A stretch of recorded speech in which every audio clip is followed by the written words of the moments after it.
Hyperplay, the first ASEAN esports and music festival, brings you MTV Spotlight at Hyperplay.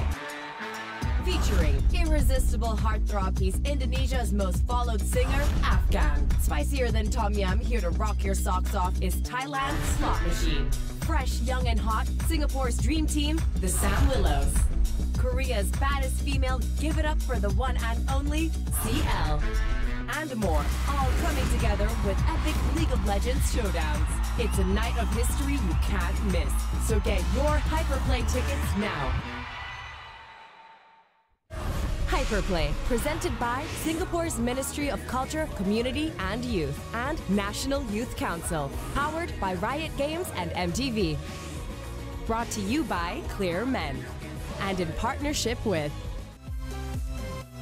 And welcome back to the Hyperplay PH Qualifiers. Right now on our second day, Atlas, this will be our finals to determine who will go to Singapore. So guys, thank you so much for tuning back again. My name is Vulcan. With me is Atlas. Your shoutcasters entering match one. It's going to be quite exciting. This is going to be a best-of-3 match between Acclaim Empire X and Mineski. So these are two very popular teams in the pro scene here in the Philippines. So it's going to be very exciting to see how they play and adapt to this new 8.12 patch.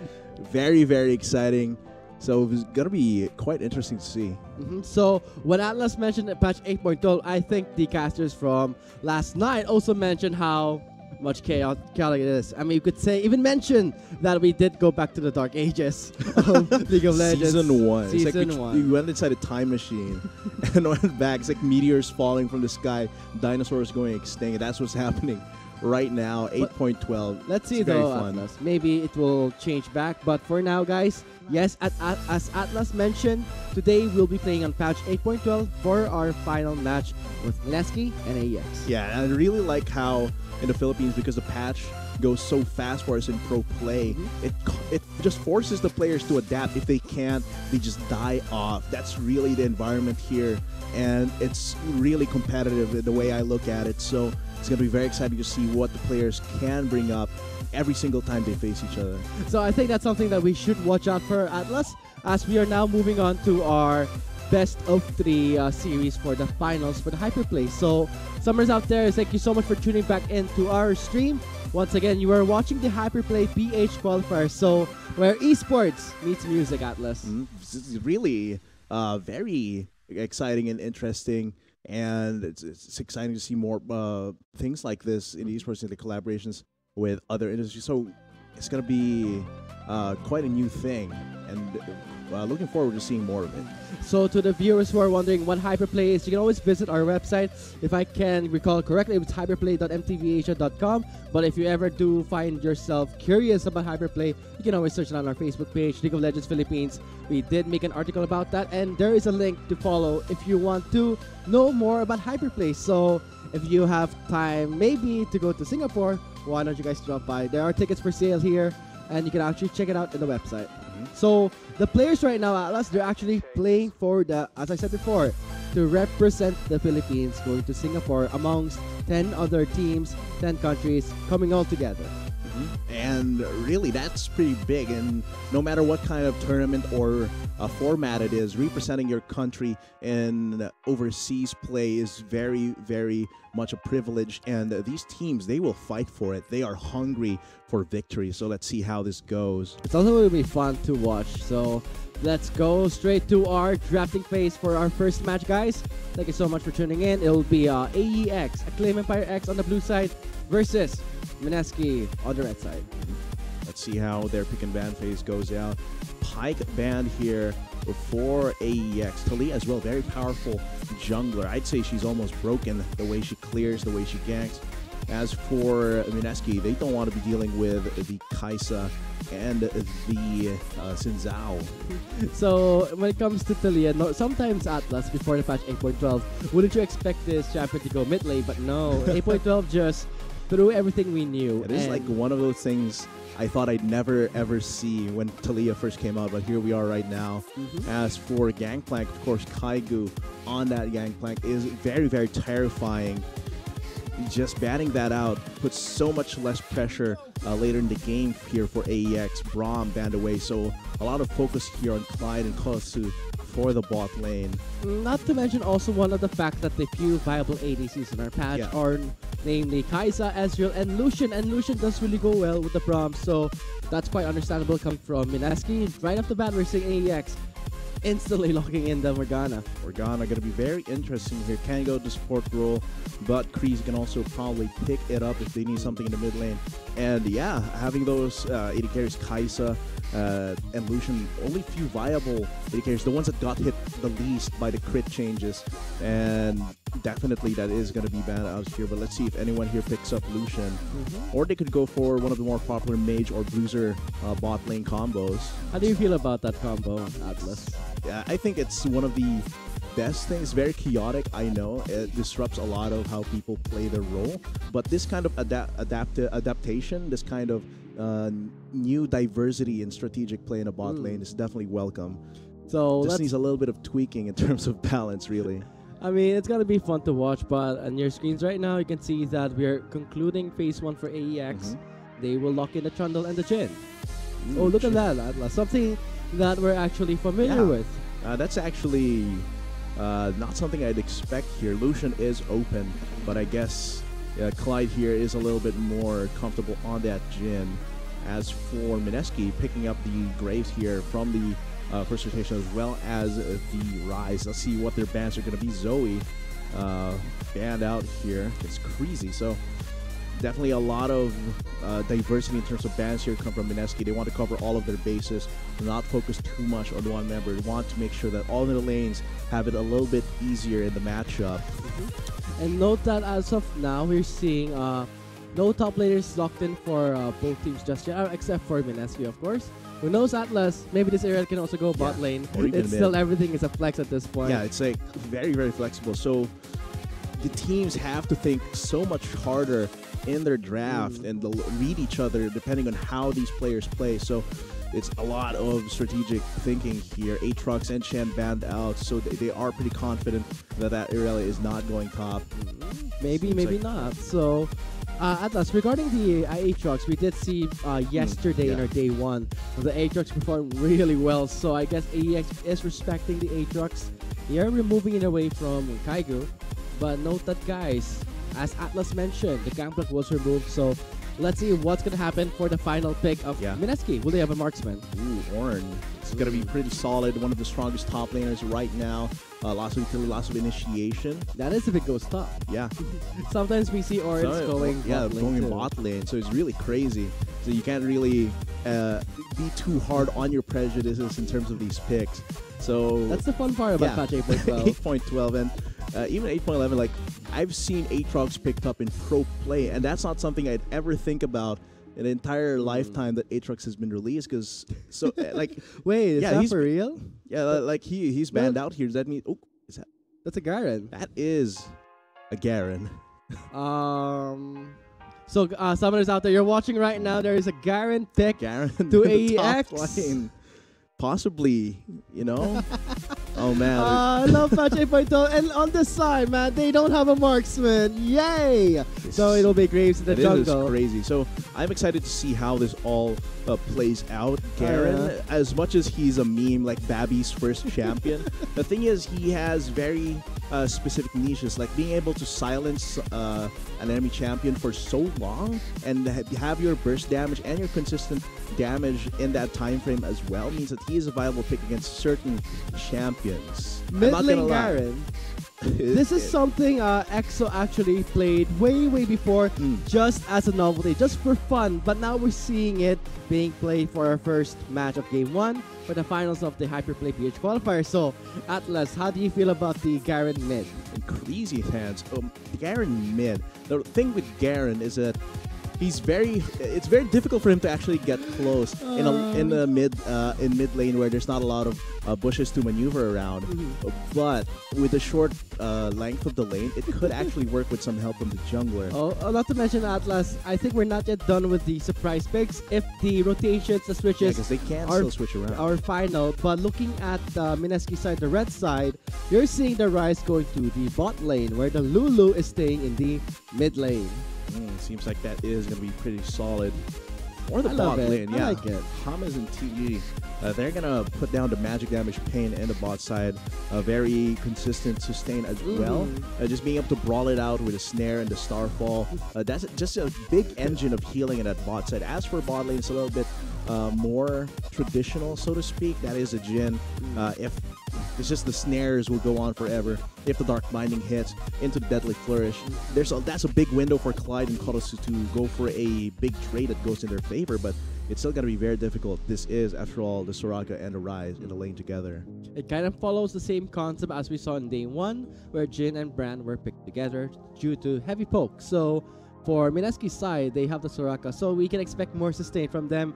But I think we have a match for you guys out there for game 1, mid lane Garen. So let's see how it goes out. I'm really excited to see how this plays out. Me too. Mid lane Garen, that is definitely going to be fun. Top lane, it seems like it's a little bit more what you'd expect from old top lane. It's Irelia, it's Ornn, so that should pretty much go how it usually goes. The junglers here, Trundle and Great Graves, very, very powerful. Trundle as well, but he doesn't really have a dedicated tank to feed off of the resistances, so he's probably going to be used more for the early game pressure to see this with the pillar as well as the general damage that it brings out.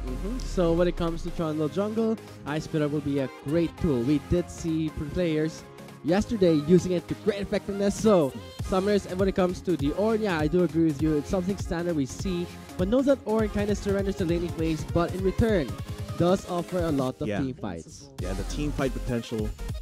Looking at this composition, they do have instances where they can just mull over in a team fight. They have a very solid front line, very beefy in the jungle, mid lane, and the top side. So that means that Clyde has a lot of leeway to snipe from the back line, with Kotosu helping him out, pick off the targets. As for Mineski, they will definitely want to just go on you with Kaigu on that Irelia. They have huge sustain, and from the shields, from the Lulu, as well as the healing from the Soraka. And James is going to be quite beefy later on for a hyper carry, so it's going to be quite interesting. The Graves as well is a little bit beefier on the armor side, so all this means that they want to team fight, they want to skirmish a lot.